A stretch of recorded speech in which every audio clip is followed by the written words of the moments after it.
Good evening once again, and welcome to our live Doctor on Call program for today.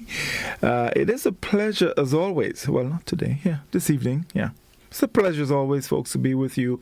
And of course, having the opportunity to share with you, of course, along with Dr. Nixon, information that can assist with your wellness. Yeah. Remember, the program, the intent is to share information, not to diagnose any illnesses. Yeah. Can provide information that can help you, but you need to visit a doctor or your family doctor, or you can visit Dr. Nixon to get a proper diagnosis of whatever might be troubling you. All right. So we welcome you, all our viewers on GBN Television 711, our listeners on K105 FM, and of course our friends on our Facebook page and YouTube channel. We thank you for joining us and continue remaining loyal to us, of course, over the years, and we're looking forward to that continued relationship. Yeah, our friends in North America, wherever you are, we're happy to have you, and thank you for joining us. This evening, a very, very important area we will be looking at. And we'll be looking at the relationship between alcohol and cancer, or the risks of cancer. All right. Now, look, there's no sugarcoating this. For example, in Grenada, we know a lot of alcohol is consumed by a lot of people, and very concerning too by a lot of young people. You see it. All you need to do is just take a walk down the street in town or Friday evening, whenever, and you see it, all right? A lot of alcohol is consumed. And I guess maybe most of us from time to time, we may take a drink of alcohol, but there are those among us who really abuse it. All right. Now, Dr. Nixon is in a better position to speak on this as it relates to the risks involved. So we're looking forward to sharing with you, as always, information this evening. So it is a good time. A little later on, of course, we will open our telephone lines and we'll engage you. We'll invite your calls and your contribution to the program. But it's a good time to welcome Doc. Doc, good evening, and it's a pleasure to be back. And let me say that you look especially radiant this evening. Note I said especially. I don't know what's going on, but I think I want to pry into your affairs this evening before we get started. What's going on? Don't cross over, mind your business. All right, pipe and smoke it. I'm okay with that. I'm satisfied. I'm satisfied to just look at you. Life is in motion, So yeah. Well, of course. You have to change according to how the emotions go. Well, of course, definitely. I actually feel quite well this evening. Thank you. I am really happy for that. I'm really happy for that. In fact, I've been having some very busy days, of course. So it's a little tiring, but we have to do what we have to do. We can't give up. We have to continue making our contributions and doing what we can. All part of the development of our beautiful island. So we do what we do.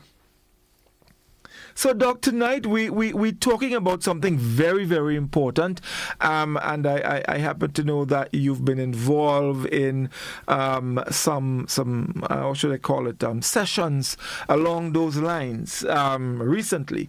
So I'm all excited. I'm all get up. In fact, I have some of my medical sites open in front of me, and I plan to throw some questions at you because I know you. I know you're well equipped. I think all of us know everything about what alcohol does. Yeah. Talk about alcohol, and I'm saying alcohol because I want people to start thinking what comes to your mind when you hear the word alcohol. Yeah. Mm-hmm. And I'll ask you.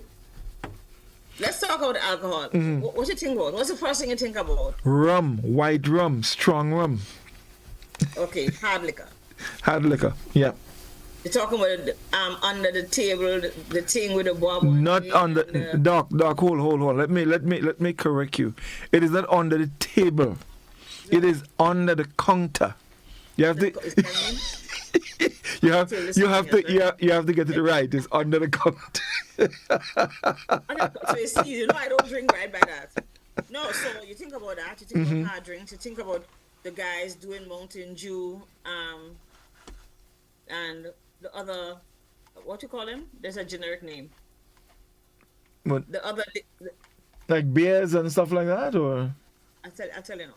Well, and you think how that rum that we make in the keg up in the mountain, right? uh-huh, Moonshine, right? that generic name we give them is not the same thing as the thing that you like Bacardi and then like a soft rum.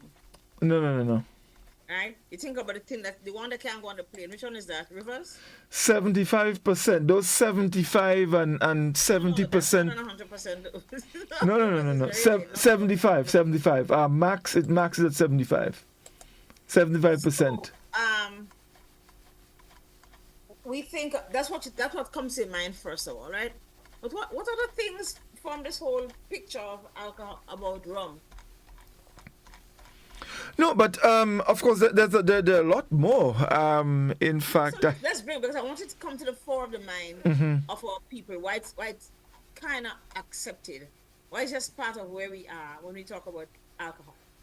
well, I mean, I think people it's a sort of a form of socializing, I would say, and of course, our social life is a big part of our everyday operations, our culture, you name it. So our social life is a big thing, So you we know. talk about socializing. It's something that it binds us all. The tie that binds. Yes. Badly binds us. Right.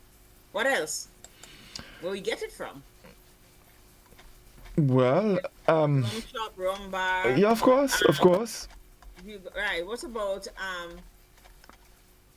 its effect on people when somebody drinks? You feel well. I'll give you in rum talk, right? You feel nice. You feel sweet. You on it's cloud sweet. you on cloud nine. Yeah.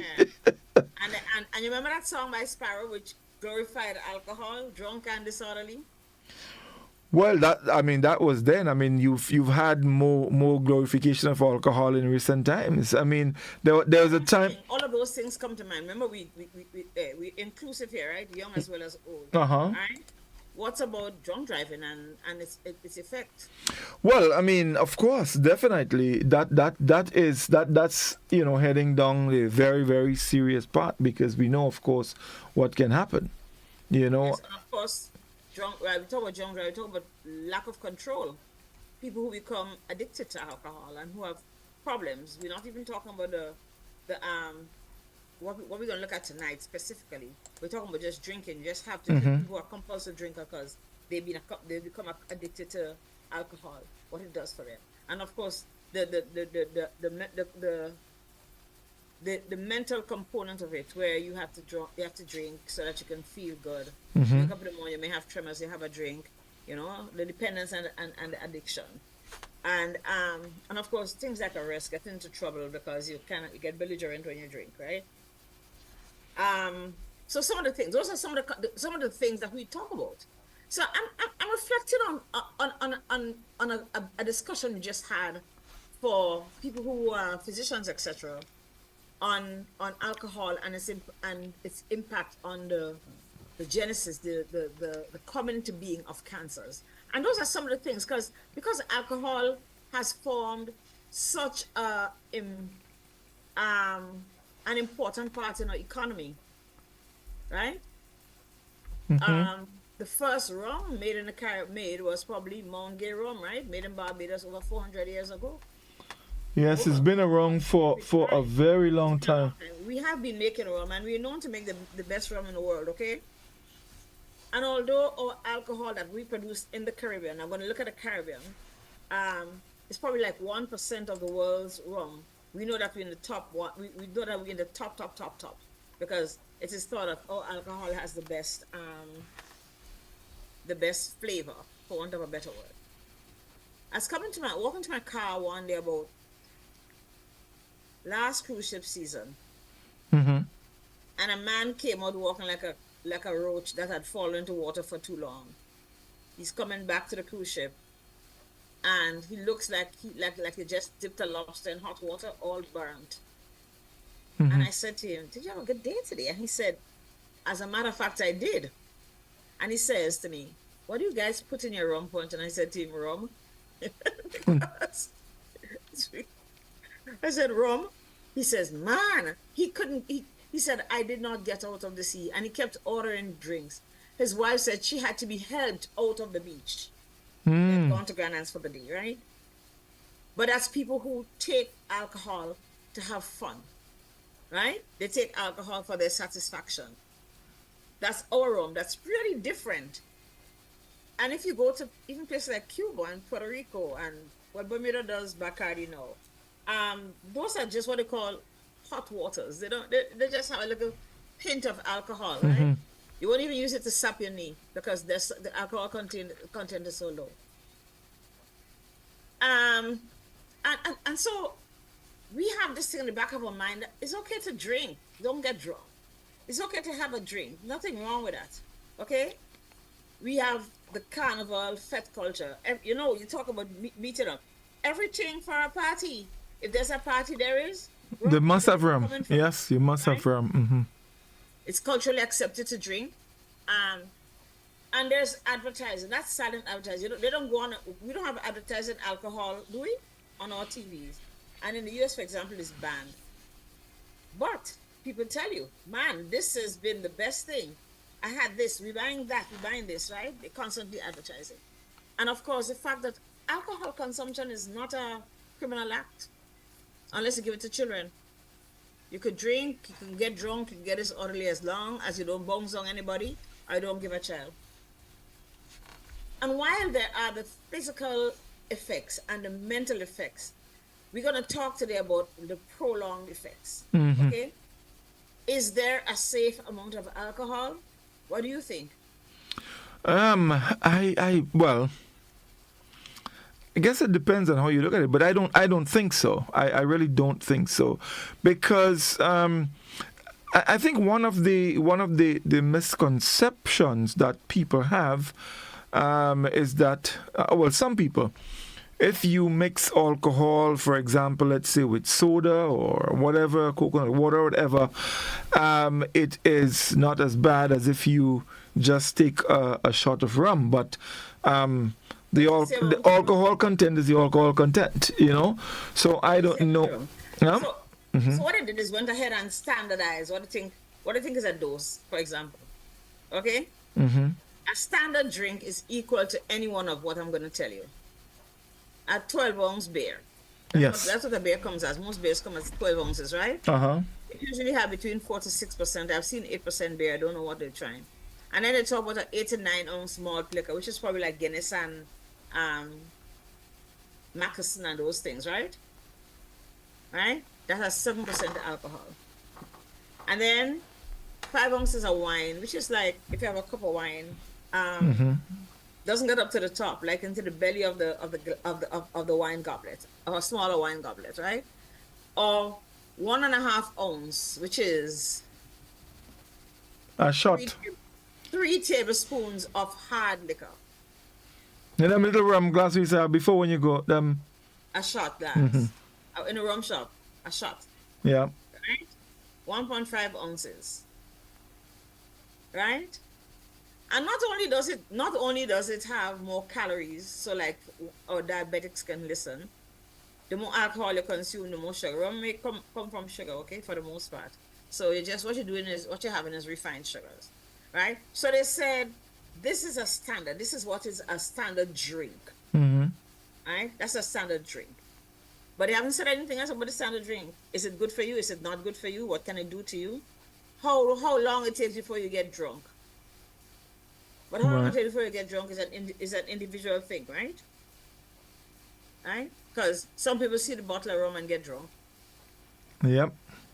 Some people could drink all day and don't show that they're drunk, right? And then it depends on what they drink, what they eat before, and all the rest of it. So there are a lot of things that varies. So So the challenge of alcohol is that the alcohol that we consume as recreational breaks down into a poison.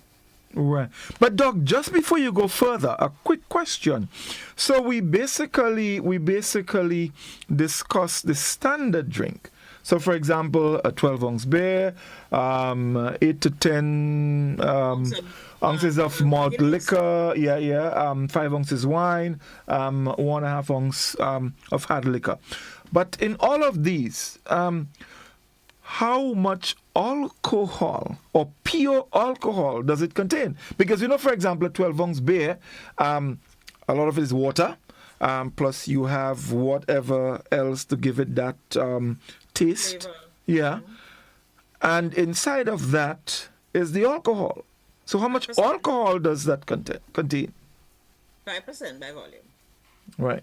And the malt liquor has 7. The wine has 12. And hard liquor could go into from 40 to, I don't know how much, 100.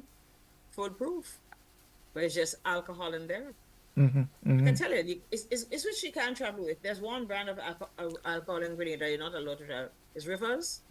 I am not sure. But I was Wonder because alcohol content is so high. Yeah. So it's highly flammable. But I was a lot to go yeah. aircraft. I was looking at a study by the National Institute on Alcohol Abuse and Alcoholism. And the standard drinks that are referred to, they all contain 14 grams of pure alcohol. Okay. Which is that's whatever the the standard. standard is, yeah. So when someone, for example, decide, you know what, I could throw back some brewskis and probably take about 12, right? So 12 standard beer, you multiply the amount of pure alcohol by that 12, and you understand why people start walking on eggshells when they take a couple. And again, the factors that are going to determine how you Yes. respond to that alcohol, right? But what is it in alcohol? First of all, let's talk about response, because I think how we absorb alcohol is going to determine what the factors that determine how we absorb alcohol are actually going to contribute to the amount of alcohol you're taking, right? So we all sitting at a table. I'm a girl. You're a guy who's muscular and strong. I'm probably black. You're probably Indian. What I've eaten. What else I've taken, right? So how much alcohol you absorb depends on a few characteristics. Where you come from, what's your ethnicity. There are ethnic groups, who get more intoxicated. In other words, they absorb much faster, and so you see the effect Of it, the yeah. biological effect of the alcohol much faster. Groups like in people of East Indian origin, they don't have to consume a lot of alcohol to get highly inebriated or drunk. Okay, how big or how small? Big people will probably take a little longer. You have a bigger body mass, so the distribution of the alcohol is a little slower or less fast, right? Whether you're strong or not, right? If you have a lot of fat or not, will determine how fast you absorb this alcohol. What's your gender? Girls can absorb alcohol a little faster.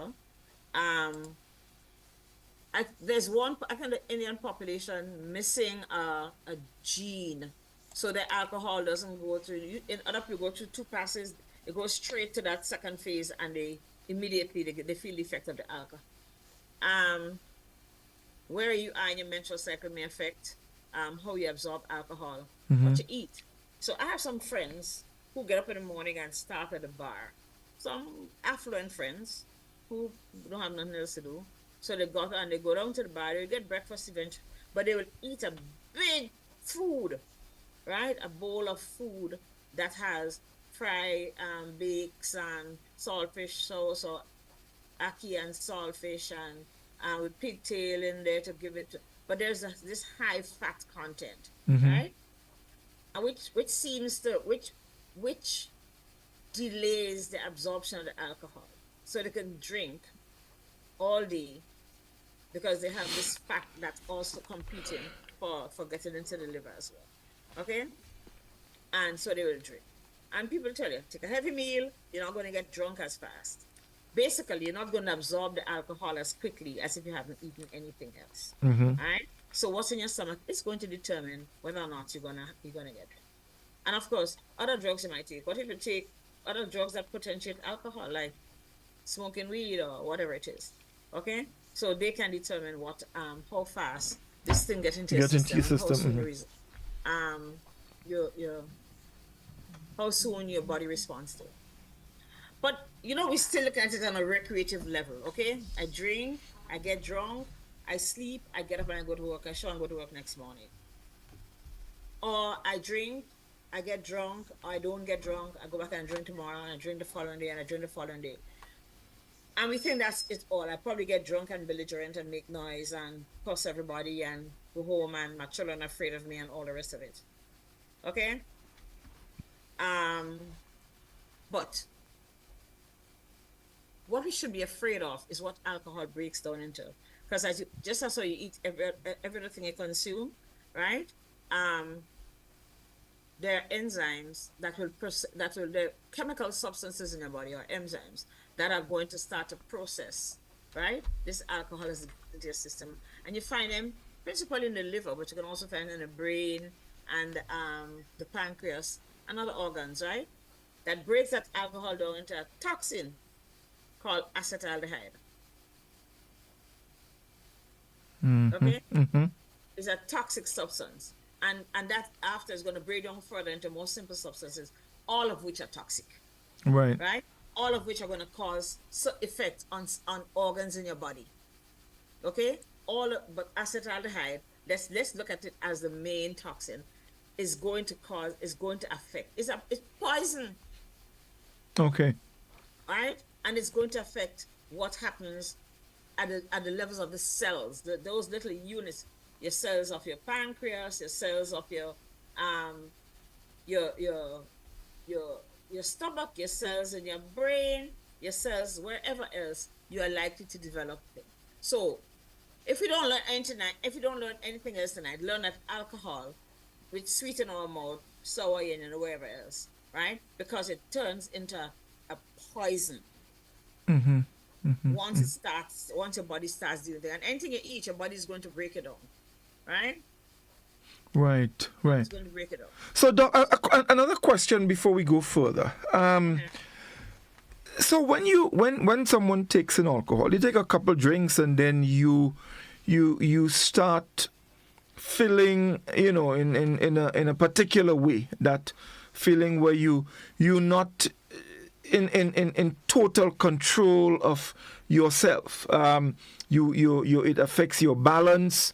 You probably start seeing one thing in twos or in threes, and all of that, and then your head starts probably spinning and all of that. My question is, explain to us how alcohol brings on that feeling. Because alcohol acts on the brain, and alcohol goes into your brain. Mm-hmm.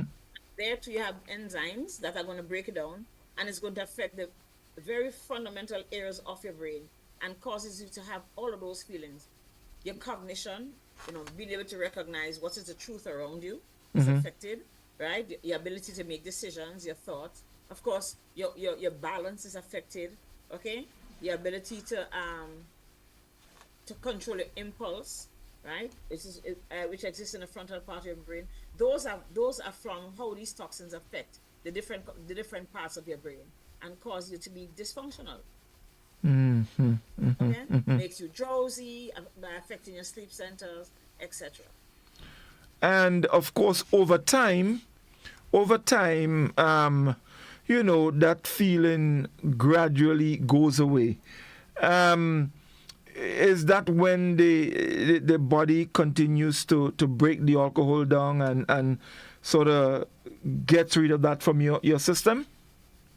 It works. It attempts, but if you're drinking a lot of alcohol, you cannot get left. Okay, your body can only metabolize so much, right? And alcohol continues to have its deleterious effect on your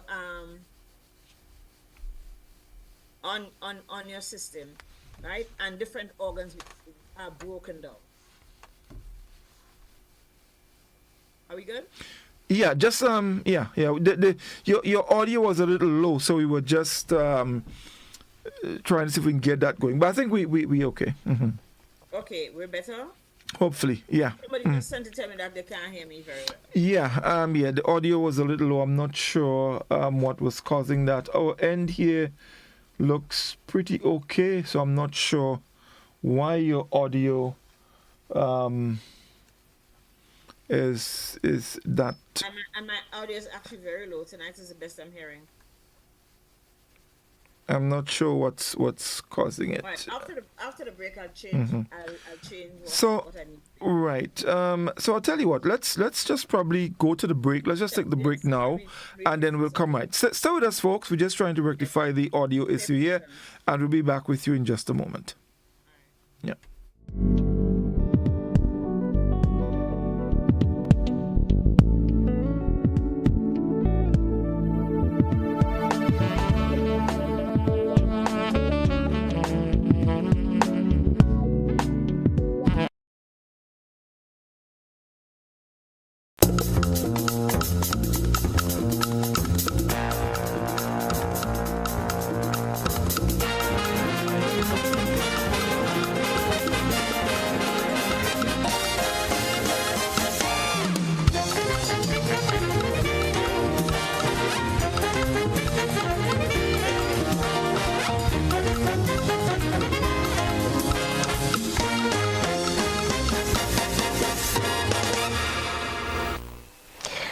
Welcome to the Super 6 Draw presentation for this evening, Tuesday, the 25th of March, 2025.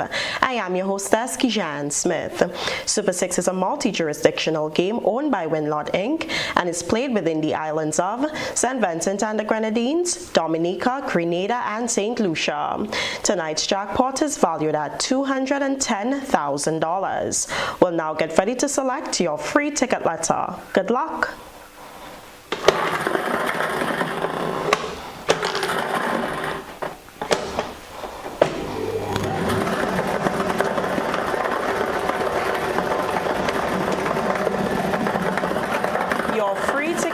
Is A. Please stay tuned. We'll be right back with tonight's winning numbers.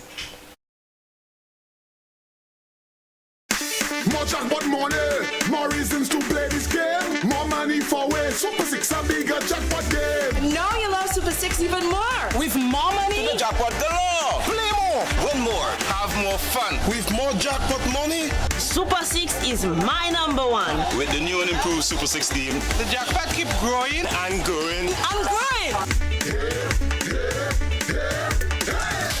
More jackpot money, more reasons to play this game. More money for way. Super 6 a bigger jackpot game. Super 6, bigger jackpots, more chances to win.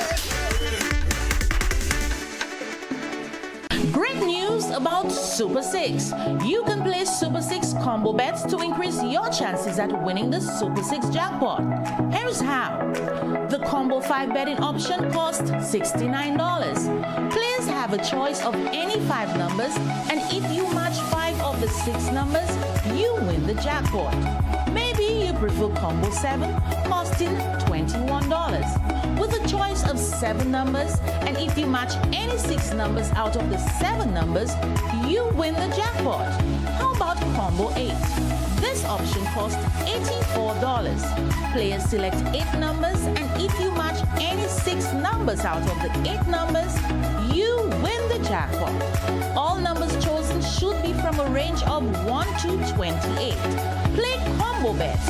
Remember, with Super 6, there are bigger jackpots and more chances to win.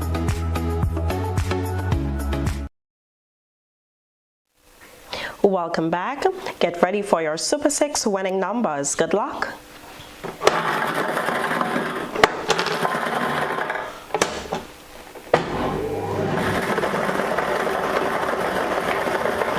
The first number is 21. The second number is 9.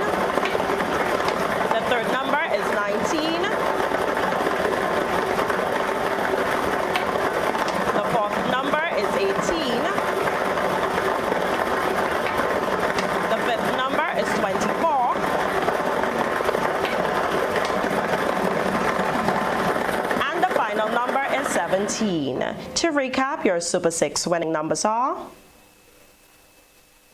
21, 9, 19, 18, 24, 17. Your free ticket letter is A. Tonight's winning numbers were drawn under the supervision of an auditor from BDO. Please contact your relevant Central Lottery office for further information on the payment of prizes. Thank you all for playing responsibly, and remember, with Super 6, there are bigger jackpots and more chances to win. Our next Super 6 draw takes place on Friday, the 28th of March, 2025. Until then, have yourself a wonderful evening.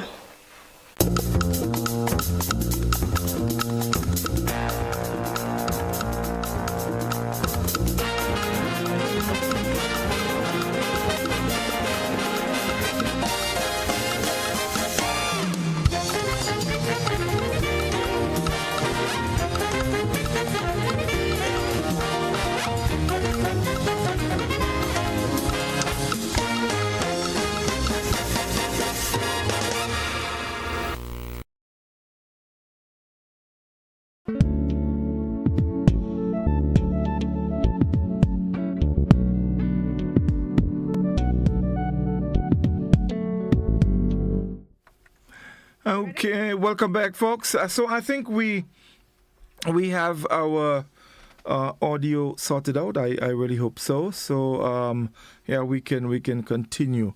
So Doc, yeah, I think we back. I think we should just spend 1 minute and just go through what we've been talking about. Yes. I think that's a quick recap.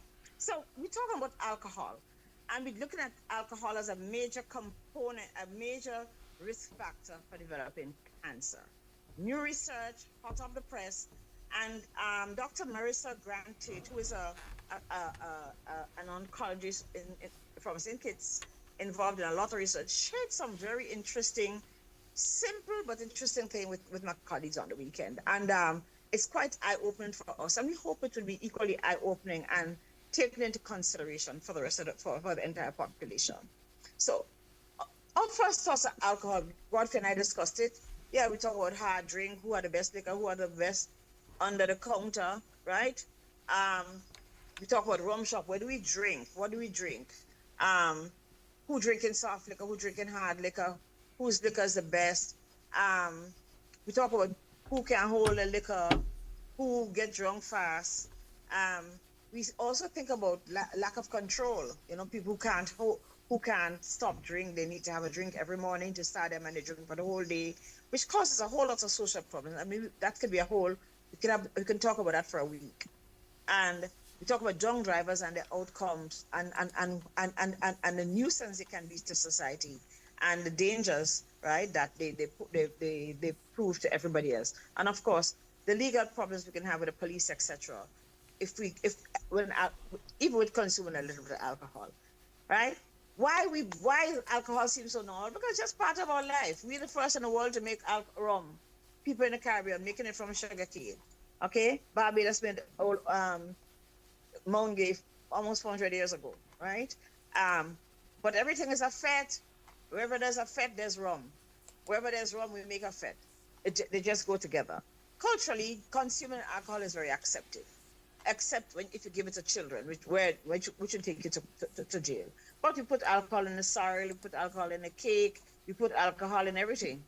Okay, alcohol peps up and gives it that special feel. And there's also always some advertising. We don't need to talk about rum. We don't need to have alcohol advertised. We're gonna drink rum anyway. What you're drinking, what you're bringing, okay? And of course, the consumption of alcohol is not seen as a criminal act, and that's interesting for our population, because it's just, it's what we do. We having a party, we're gonna drink, right? Somebody get drunk, we take them home, okay? We know that alcohol is not safe to consume, and so what has been done is that standards, what is considered a drink, have been developed. An ounce of 12 ounce beer, like a bottle of beer, which has 5% alcohol by volume.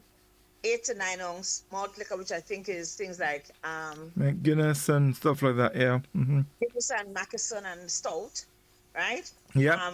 5 ounces of table wine and 1.5, a shot, a rum shot, a shot glass of hard liquor, whatever that hard liquor is. Okay, and of course, in considering the regular drinks, we think about things like what we call alcoholic beverages, like Caribe, and I'm not Yes. forgetting about Yeah. it. Yeah. Yeah. The salt of ice and the plethora of those drinks that you can get off the shelf. Yeah. The sweet ones. The sweet ones. The sweet alcoholic And beverages. they're Yes. sweet, right? But even we have to think about wine. Whether or not wine is sweet, it's still an alcoholic drink. We talk about alcohol being a toxin, being a poison, that you consume it and it immediately converts into a product called acetaldehyde. And that acetaldehyde is what is not your friend, because it's going to act upon your different organs and cause damage to them. And we talked about how much alcohol you get into your system as you drink. There are certain factors. Where do you come from? What's your ethnicity? So we know the Indian population, population, some of that population misses part of the population misses a gene that makes them absorb alcohol more rapidly, and they get drunk much faster than the rest of us. Black people claim they can hold a liquor. I don't know what is holding liquor, but they don't. Not getting drunk is probably what is being able to hold the liquor. How big you are, how you're built. If you're big and muscular, it might take a little longer. If you're small and if you're fat, because women, of course, and the gender, of course, will determine how fast you absorb. Women, depending on the size of your on the phase of your cycle, you may absorb faster, because there are phases when your blood vessels are a little more dilated, right? Yes. What you eat, what's in your stomach. So we know that if you have a fatty meal before you consume alcohol, you're likely to be able to handle your alcohol better because it's absorbed less slowly, right? And what other drugs are you using? Those are the things. So we are coming to this now. We hear a lot of stuff about health benefits and the 2 glasses of wine. What do you hear about that, Godfrey? I mean, you've heard different things that a glass of wine can help. But even today, while I was doing some reading on that, I am not so sure after all. You change your mind. Yeah. Because and let me just say this here. The reason why is because, and I always like to let people know that the information that I got is from a credible source, and by that I mean they have cited the research that was done, as evidence of what is being said or what is presented. So there is credible evidence of what is being said. And what did they say? It's a detailed thing. I can just go back a little bit. It spoke to where are we here? Let me just pull that quickly. In fact, the actual question that was asked was, come on, why aren't you opening now? Right, here we go. The question was asked, red wine or white, which one is worse for cancer risk? Okay, that's cancer risk specifically. Yeah. And it's a whole lot of reading, but I can, folks, if you want to check it out, you can just there's a site called Medical News Today, very credible. You can just go onto that site and all the information is there. It is a very, very credible site. The research is cited, so you can actually just click on the research and you'll see all the information there. It is available. So it's quite a bit. You can check it out yourself.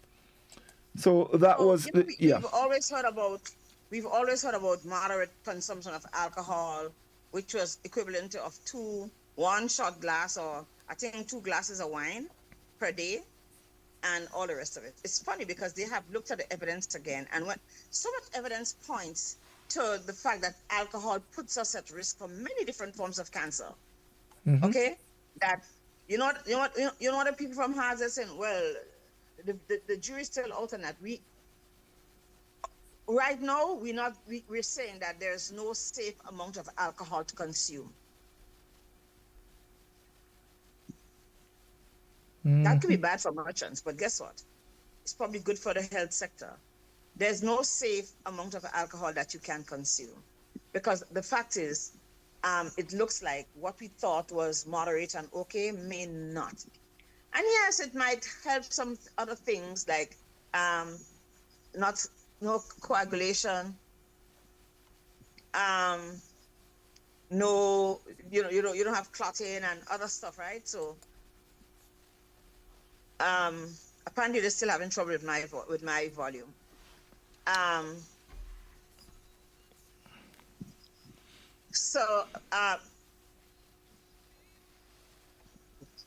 But those benefits do not outweigh the fact that consuming alcohol, even one drink a day, puts you at greater risk for having cancers. Mm-hmm.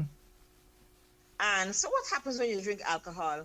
You might, put on weight, you have other illnesses, cancer definitely, and of course, how your brain and your central nervous system are affected as far as cognitive, what you remember, what you know, how you think, all the rest. I was working in a mental health facility, and there was an older man who was like 80, always dressed dandily. I mean, when you look at him, he's a dude, okay? Really, really nice. And he had some dementia. And one day his son, who was 40-something, he was 80s, his son, who was in his 40s, good 40s, came to look for him. But this man, the patient, had consumed a lot of alcohol and got admitted because he had very early cognitive decline. In other words, he got dementia very, very early in his 50s. And forgot everything. Has no memory. Okay? There's a name for it. But so the son comes to look for him and he says, "Who are you?" And he says, "I'm Tom." "Yeah, but who are you?" "I'm your son." "You're my son. How old are you?" And the guy says, "Well, let's say I'm 45. He says, "How can I be your father if I'm 53 and you're 45? Explain that to me." Stuck from he's 53 years old because of alcohol consumption. And that's not the everyday thing, but that's a possibility, the level of mental health damage. If it's going to damage your brain that way, it can damage a lot of other things. Okay? So I want us to just jump to cancer, because I know we don't have a whole lot of time tonight. Am I right? Yeah. You remember me talking about breast cancer? Almost every time we talk about breast cancer, I mention how younger women who consumed alcohol were at greater risk for breast cancer. Yes. We talk about some things. Yep. That's a study that was done in the UK. Breast cancer tops the list of cancers that are affected, we think are initiated by this toxin that gets into your body and stops the way how your cells behave. Breast cancer first. Cancer of the esophagus or the gullet. Cancer of the large bowel. Cancer of the mouth, throat, the voice box. Cancer of the liver and cancer of the stomach. And I'm going to do this again. It's not only limited to those, but those are the ones we see. Breast cancer. Cancer of the gullet or the esophagus. Cancer of the large bowel, colorectal cancer, which is greatly on the rise. Cancer of the mouth, the oral cavity, the mouth, the throat, the voice box. Cancer of the liver and cancer of the stomach.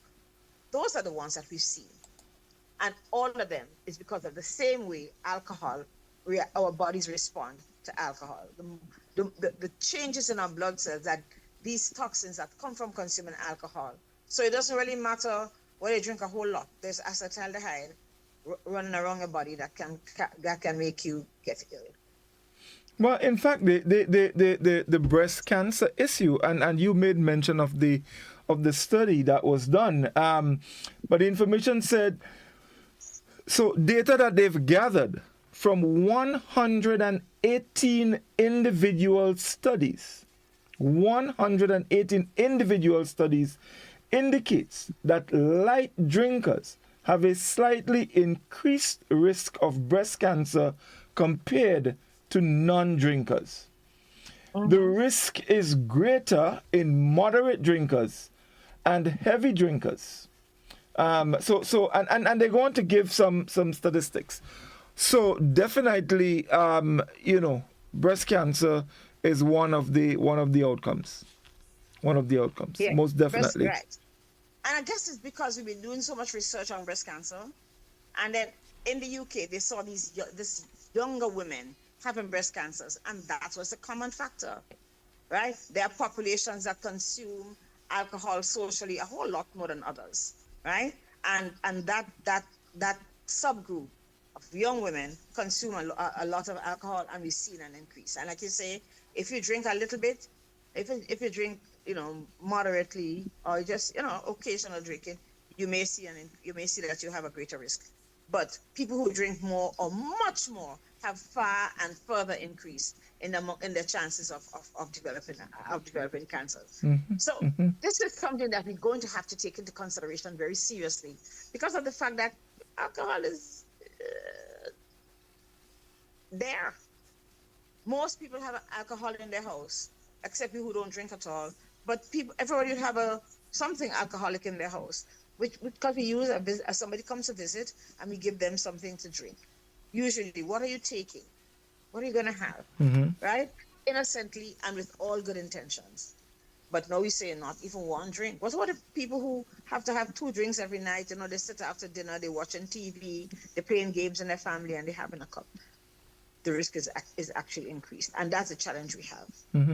In fact, Doc, in the U.S., and you mentioned the British study, in the U.S., right, an analysis of prospective data for 88,000 women, and that's the people who participated in 2 U.S. cohort studies, also concluded that people who consumed it were at risk of breast cancer. In fact, it said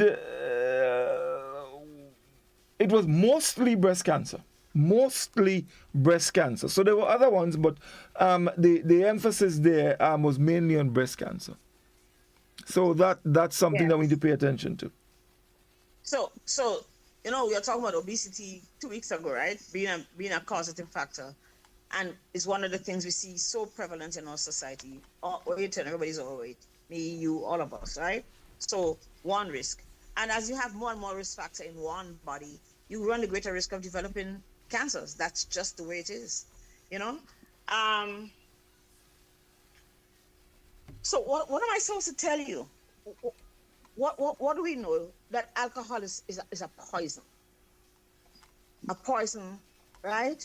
That can make you develop cancer, even in small amounts. Even if you have 1 drink a day, okay, your risk certainly becomes increased for developing cancer.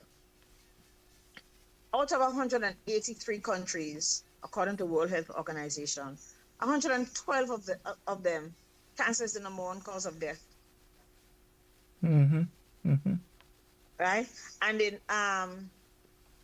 in 177 of these countries, right, it falls within the top 3. Out of 183, is only 7 and 6, 13, right? 6 countries, not included in this. Cancer is one of the top 3. So if it's not number 1, it is either 2 or 3. Okay? And this is globally, and 1 in 5 deaths, right?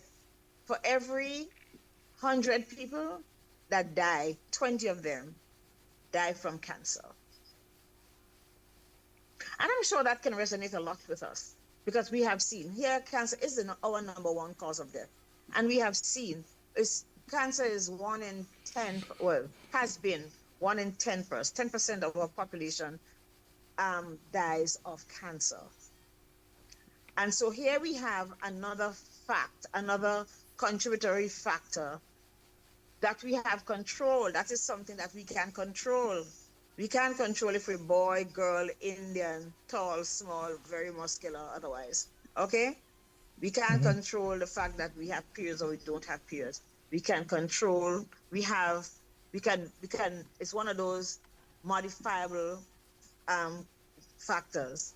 We can decide whether or not we're consuming alcohol. We can make a decision as to whether or not we can consume alcohol. Right. Now, Doc, something I want to bring forward here too, and I have noticed it. I don't have any evidence to back what I'm going to say, but I've seen it. A lot of people who consume alcohol tend to smoke as well, and yeah, and that significantly increases the risk of cancer. In fact, it says the research shows that people who use both alcohol and tobacco have much greater risk of developing cancers of the oral cavity, the pharynx, the larynx, and the esophagus than people who use either alcohol or tobacco alone. So when you use both, there's a multiply effect. Yes, that happens when the two of them are introduced to your body. And a lot of times you pass and you might see someone with the drink in one hand and then the cigars or whatever in the other hand. Yeah, but it creates a balance of it. So, maybe we can look into it, not tonight, but into the why do we drink? How alcohol becomes a problem. I don't know that I'm really versed. I wish somebody who's an addiction specialist could come and talk, starting from the social cultural determinants to the fact that we have access to alcohol. I can walk down the road now and get a case of beer if I feel like, right? I can walk down the road to the shop and buy an eighth of rum, a quart of rum, a whole bottle of rum if I choose, and come and sit by myself and have it all, right? So just access, because when you look at countries where alcohol is illegal, this is not a problem. This is not something that's discussed, right? But I think it's very important that our population takes it into consideration that, look, we have something here that is, in fact, that we can control, just like you control tobacco, right? That we can modify as to how it comes, how it's going to affect us, right? And we need to take into consideration that we need to do this. We need to do this. We need to find a way. And there are lots of ways. Well, the first way is to not start drinking at all. Okay? The first way is not start drinking. But there's also support systems that we can indulge in. It's kind of unfair to ask somebody who's addicted to a substance to stop using, because they need it. I have it's a very serious, very, very, very serious thing. In fact, I looked at a documentary once where they were trying to get an alcoholic off the alcohol. I mean, it was very bad, really, really bad. And he did not make it. He died. Couldn't because have. Alcohol also, that's part of the neurotoxicity, that when you start having withdrawal, you can actually die from the seizures that it causes. Yeah. And a lot of alcoholics know that.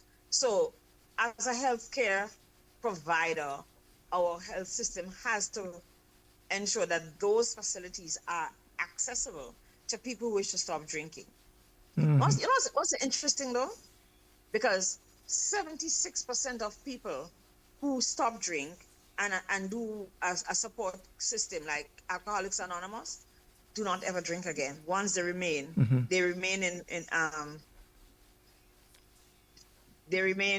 sober as long as they participate in a support system. So alcohol, despite how addictive and dependent we can become, once we start to get off it, once we've gotten off it, if we indulge in the right space, Alcoholics Anonymous, avoid relapse, have training and support in the community, because that's not something you really do in hospital, right? You can get detoxified in hospital, which you need, so you don't die. But once we start,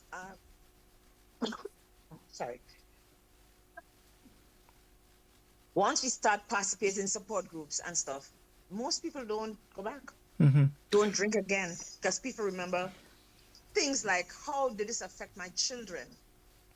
Yeah. How has it destroyed my family? How has it destroyed my business? How has it destroyed my personal wealth? Yeah. Because you can become an alcoholic to the point that you are unable to control your consumption and then one day wake up and you have nothing, including your wife is gone, your children, your husband gone with the children, you're sleeping on the side of the road.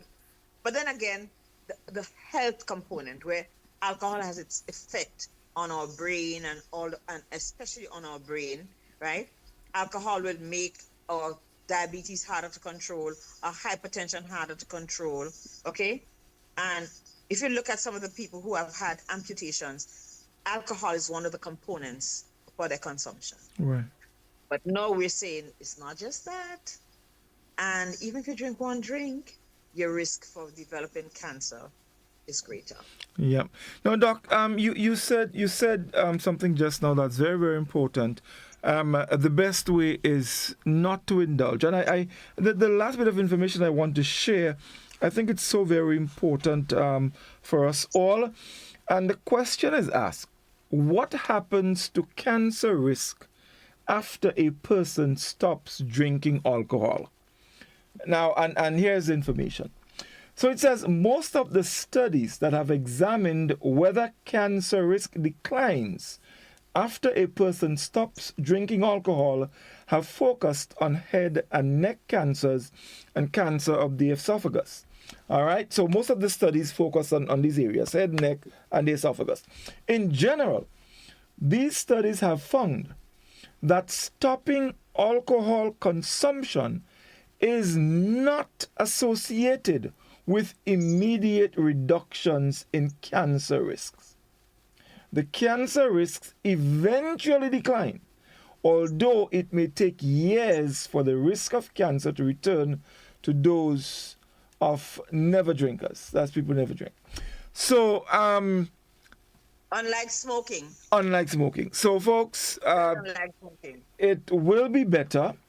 It will be better if we don't. Because stopping does not necessarily remove the risk. So, as I said, the information is all there. And Doc always encourages folks to use the device to get information that can help rather than spending time on TikTok. cussing people and making all kind of funny statements on social media. Use it to get information that can help you to be better. All the information is there. In fact, the information I'm sharing now comes from the National Cancer Institute. All credible sites. As I said, the research is cited. It shows you there. You can just click on it and you would see all the research that has been done. We made a reference to the 180 individual studies that was done, and then another 88,000 women in 2 studies. So the information is there. So it's not just people just getting up and saying what they want. The work was done, the data collected, and this is how we were able to get the information to help. So very important, very, very important. And as Doc said, we can continue going on and on because there's so much information to share. But of course, as time goes on, we will continue to share. Yes, Doc? Yep. So, alcohol is we know that's a risk to cancer. It's a modifiable risk. You have control over it, which is a good place to start. And you spoke about control in prevention. We have to start with our children. We have to stop giving them fruit cake with rum in it. Because there's some people who are a little more akin to consuming alcohol than other people, okay? We have to stop giving our children the palates for alcohol. They don't need to experience alcohol, maybe at all. But certainly not while they can't make decisions for themselves. Right. Okay? Certainly not why they can't make decisions for themselves. And if we have to take this further down where what you consume is bad for you anyway, it's going to be something that's not going to be introduced into families at all. Okay? And it doesn't matter how little bit. No thank you. if you don't say no, thank you, you have to know that you run the risk of putting yourself at risk, greater risk than the other factors you may have for developing cancer. Yes, yes, indeed, yes, indeed. So, Doc, we are going to stop here for this evening. Of course, we continue next week. But just before we go, I just want to just remind folks that also, so according to the American Cancer Society, alcohol use has been linked to cancer of the mouth, the throat, the voice box, the esophagus, the liver, colon and rectum, breast and stomach. So these are, and we're talking here about some major parts of our body, organs and so that we need. And if they're destroyed, then of course we're in a bad way. So it's important to pay attention to that. I am in no position to say to anyone, do not have a social life. But there are ways you can enjoy yourself, you can have fun without allowing yourself to be not in control of your environment. All right, it's always a good thing to be aware of what's happening around you. And a good way to do that is by avoiding alcohol. Or if you have to, keep it, as a good friend in St. David would say, keep it to a toops. A toops. A toops. Keep it to a toops. Yeah. Yeah. So, folks, that's all the time we have with you this evening. We thank you for staying with us. We hope at least there's one thing that you were able to take away. I wanted to raise a couple of things quickly. In relation to, we've been having a lot of viruses around. I want us to still remember that we have to practice the hygiene we learned during COVID. Wash your hands, stay by yourself. A lot of people have the cold. If you have a cold or a child has a cold, stay home. Wear a mask, stay away, because the viruses that are around are very, very contagious and they're very debilitating. But not only if you go to work, let's say you work in a close-up place, a bank, a store, where lots of people come in, right? And you have the virus, the likelihood of you passing it on to so many people is greater. So it's better that if you get sick, to stay at home. Yeah. Mm-hmm. Okay? Go to your doctor and get some leave until your symptoms subside. Once you don't have fever and you're not symptomatic, you should not be able to spread the virus anymore. But it's good to wear masks if you start sneezing and coughing and coughing or whatever. You need to wear a mask. We've all gotten accustomed to wearing masks. Wash your hands, boil your water. Dry season's upon us. So I've heard of people complaining of lack of water already in the pipe. Please, when the water comes, please make sure you boil water for drinking, boil water for making ice, boil water to make juice, boil any water that you're going to drink. Mm-hmm. The other water is okay, like hand washing, doing laundry and stuff. But remember that with the dry season, everything that was encapsulated inside, this is my time. All right? Please give your children the sanitizer to wash their hands at school so that we don't get the diarrhea. We're going to talk about vaccines soon, but yes, very important. We're going to talk about vaccines very soon because I think World Vaccine Week comes up shortly. Yes. Mm-hmm. Vaccines make adults. Regardless of what people say, if we didn't have vaccines 100 years ago and coming forward, a lot of us would not have survived or would not have been here, because the people who became our parents would not have lived or would not have been born at all, because their parents would not have lived very long. Yes. The other things I want to remind people, we spoke about it before, the Hearts Initiative, it's a new program available in your primary care services to help us to manage our hypertension. Okay, please go and figure out what this Heart Initiative is about and get your medications to ensure that your blood pressure is controlled. I just wanted to remind you of those three things. Keep walking, keep drinking a lot of water, stay away from the alcohol, and get enough sleep. And of course, manage your stress appropriately so we can talk again next week. Yes, indeed.